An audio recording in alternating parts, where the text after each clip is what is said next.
अस्सलाम वालेकुम। जी सर, कैसे हैं आप? अल्हम्दुलिल्लाह जी। अच्छा sir, as we all know that कि हमारी जो मेन स्पेशलाइजेशन है वो बिज़नेस इमिग्रेशन है, जो हम मेनली यहाँ पे डील भी कर रहे होते हैं।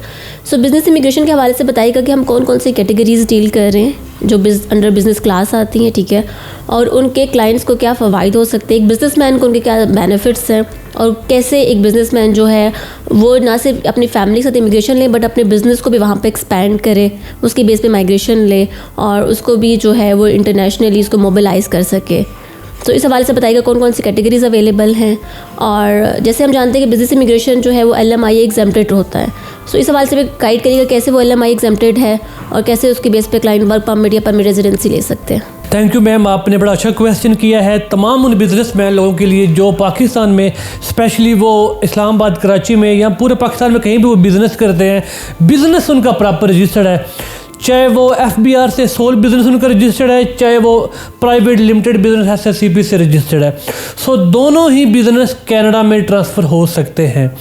सबसे अच्छा प्लान है ICT या IMP इंटरनेशनल मोबिलिटी प्लान, जिसमें आपका business all over the world, Pakistan कहीं भी रजिस्टर्ड है, किसी भी बॉडी में रजिस्टर्ड है। सो उस बिज़नेस की हम एक ब्रांच आपको कनाडा, UK, USA में बना के देंगे, जिस तरह ICT और L1 USA में प्लान है। सो हम आपको कनाडा में, मैं कनाडा की बात बताता हूँ आपको, हम कनाडा में आपको ट्रांसफ़र करके देंगे। उस बिज़नेस को हम वहाँ पे रजिस्टर्ड करेंगे, उसके तमाम तर टैक्स जितने भी होंगे उन सारी चीज़ों को साथ लेकर चलेंगे।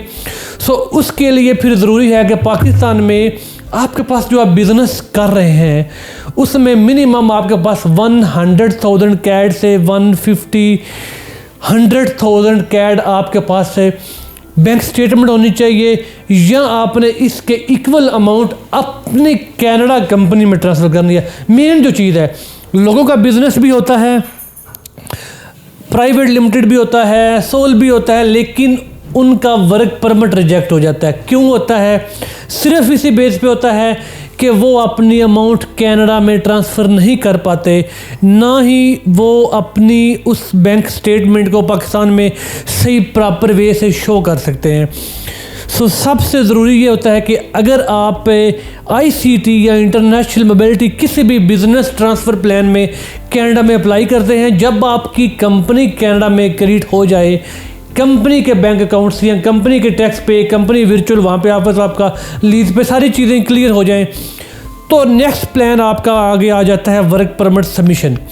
सो वर्क परमिट सबमिशन के लिए आपको पाकिस्तान में प्रूफ ऑफ फंड शो करने पड़ते हैं। अब आप कहें कि मेरी यहाँ प्रॉपर्टी है, मेरी करोड़ों की प्रॉपर्टीज़ है, अभी भी नहीं। हमेशा गवर्नमेंट आपकी लिक्विड कैश को एक्सेप्ट करती है, ना कि आपके एसेट को। एसेट आपके पास है लेकिन आप वहाँ बिज़नेस करना चाहते हैं, बिज़नेस के लिए आपको लिक्विड कैश चाहिए होती है। सो ज़रूरी है कि आप अपनी बैंक स्टेटमेंट स्ट्रॉन्ग करें।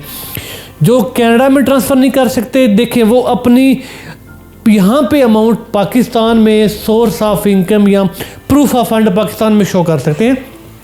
सो वो अपनी बैंक स्टेटमेंट के थ्रू अपने उनका वर्क परमिट हम सबमिशन करेंगे तो उनका वर्क परमिट अप्रूव हो जाता है।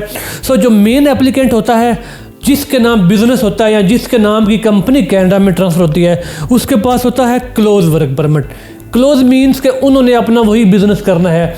सो ये प्लान वही लोग लेते हैं जिन्होंने एक्चुअल में बिज़नेस करना हो कनाडा में, क्योंकि बाकी भी प्लान काफ़ी है। LMI के प्लान है, एक्सप्रेस एंट्री है, स्टार्टअप वीज़ा है, प्लान तो काफ़ी है PNP में, लेकिन इंटरनेशनल मोबिलिटी प्लान या आपका ICT business intra company transfer जो प्लान है, ये वही लोग लेते हैं जिन्होंने एक्चुअल में वहाँ पे बिज़नेस करना है, वहाँ पे इन्वेस्टमेंट करनी होती है।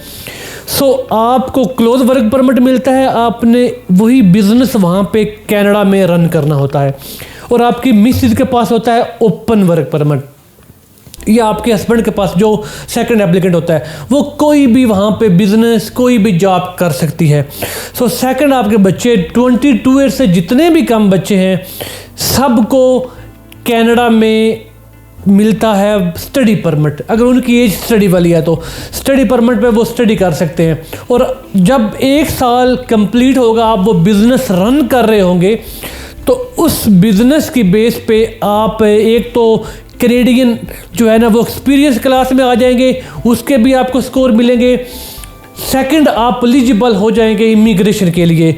उसके लिए अब आपको आइट्स चाहिए होता है जब आपकी इमिग्रेशन अप्लाई करनी होती है।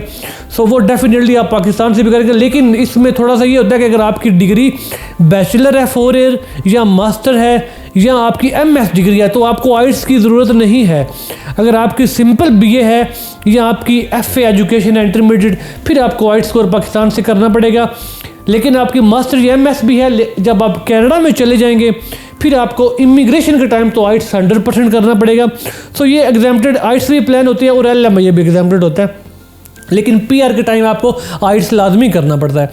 सो जो होता है मेन एप्लीकेंट, उसके पास क्लोज आफ्टर 1 ईयर जब वो अपना पूरा ड्यूरेशन कंप्लीट करता है, अपना बिजनेस सक्सेसफुल वो रन करता है, 12 मंथ की टैक्स पे करता है, कैनेडियन एक्सपीरियंस क्लास में आता है, देन वो एलिजिबल हो जाता है PR के लिए। जब उसको PR मिलती है आफ्टर 12 मंथ, देखिए अगर वो 1 साल वो कंपनी चला रहा है तो वो एलिजिबल भी हो जाता है LMIA के लिए। सबसे बड़ा बेनिफिट ये होगा कि आप उसी कंपनी से अपने LMIA भी जनरेट कर सकते हैं। 200 स्कोर का LMIA, 50 स्कोर का LMIA। आप बिजनेस कर रहे हैं तो आपको डेफिनेटली पाकिस्तान से या आपको वहीं से एम्प्लॉय की भी ज़रूरत पड़ेगी। सो एम्प्लॉय आपको हायर करने के लिए डेफिनेटली ESG डिपार्टमेंट से LMIA लेना पड़ेगा। सो वो LMIA आप पाकिस्तान में भी कर सकते हैं, वही LMIA आप वहीं पे भी कर सकते हैं। इसका बजट जो है ना वो आपका LMIA में भी कास्ट सारे निकल सकती है आफ्टर 1 ईयर। इससे भी ये ज़बरदस्त प्लान है। सेकंड, आपको इमिग्रेशन मिल जाती है। जब आपको इमिग्रेशन मिलेगी आफ्टर 1 ईयर, आपकी मिसेज को भी और बच्चों को भी मिल जाएगी। जब तक थोड़ी सी इसमें डीपली ये बातें हैं जो कोई आपको बताता नहीं है। आपके पास जब वर्क परमिट होता है तो बच्चों की जो स्टडी होती है ना वो इंटरनेशनल स्टूडेंट देखी जाती है। ऐसा नहीं है कोई आपको कहे कि आपके पास वर्क परमिट है तो बच्चों की एजुकेशन फ्री है, कभी भी नहीं। इंटरनेशनल स्टूडेंट की तरह ही आपको वहाँ पर ट्रीट किया जाएगा। लेकिन जब आपको इमिग्रेशन मिलती है तो डेफिनेटली आप वहाँ पे लोकल रेजिडेंट्स होते हैं तो फिर आपको नेशनल स्टूडेंट्स की तरह आपके बच्चों को देखा जाएगा। अंडर 18 जो होंगे स्कूलिंग फ्री होगी, अंडर 18 के आपको बेनिफिट भी मिलेंगे, और अंडर 22 जितने बच्चे होंगे सबकी आपकी 1/3 फीस ही आपको PR के बाद पे करनी पड़ेगी। ये भी एक ज़बरदस्त प्लान है। जितने भी मेरे दोस्त जितने भी मुझे फॉलो करते हैं या मेरी वीडियो देखते हैं वो इस्लामाबाद से हैं, चाहे कराची किसी भी, वो पाकिस्तान के किसी भी सिटी से हैं, उनका बिजनेस रजिस्टर्ड है, सोल बिजनेस है या प्राइवेट लिमिटेड बिजनेस है, और वो कनाडा की इमिग्रेशन लेना चाहते हैं प्लस अपना बिजनेस मूव करना चाहते हैं, तो वो एस लग्जरी इमिग्रेशन सोल्यूशन से कॉन्टैक्ट करें ताकि हम आपका बिजनेस इंटरनेशनल मोबिलिटी प्लान या इंट्रा कंपनी ट्रांसफ़र के थ्रू आपका बिजनेस कनाडा में मूव करें। हम कैनेडियन इमिग्रेशन लॉयर हैं, आपका बिजनेस प्रॉपर लीगल वे से ट्रांसफ़र करेंगे और उसकी बेस पे हम आपकी फैमिली को भी वर्क परमिट आपके बिजनेस के लिए कर देंगे, जिसकी बेस पे आपको आफ्टर 1 ईयर PR मिलेगी और अब PR के आफ्टर आप एलिजिबल हो जाएंगे सिटीजनशिप के लिए। ये ज़बरदस्त प्लान है उन लोगों के लिए जो पाकिस्तान में सक्सेसफुल बिजनेस करते हैं। बिजनेस आप कोई भी करते हो, इसमें कोई इशू या कोई डाउट नहीं है। आप प्रॉपर्टी का बिजनेस करते हो, आप यहाँ पे आपका कोई ग्रॉसरी स्टोर है, यहाँ पे आप कोई कंस्ट्रक्शन का बिजनेस करते हैं, यहाँ पे आप कोई रेंट कार है, या कोई भी आपका ट्रेडिंग का कोई भी बिजनेस आप पाकिस्तान में करते हैं जिसमें आपके पास कुछ 2-4 एम्प्लॉय वर्क कर रहे हैं, तो उनको आप सैलरी अपने अकाउंट से दे रहे हैं या नहीं दे रहे, लेकिन आपके पास एम्प्लॉय हैं, उनका टैक्स पे करते हैं, तो आपका बिजनेस 100% कनाडा में ट्रांसफ़र हम कर सकते हैं और उसकी बेस पे आपको इमिग्रेशन भी हम लेकर देंगे। कोई भी मज़ीद डिटेल चाहिए तो आप मेरी एस लग्जरी इमिग्रेशन सोल्यूशन से रब्ता करें। Canada, UK, USA, Pakistan, Karachi, Islamabad में आप हमारे प्रोफेशनल वहाँ पे टीम में बैठी हुई हैं हर जगह पे, ताकि आपको आपके प्लान के रिलेटेड वो आपको गाइड कर सके। तो कोई भी इन्फॉर्मेशन चाहिए तो आप हमारे साथ कॉन्टैक्ट करें। थैंक यू, जज़ाकल्लाह।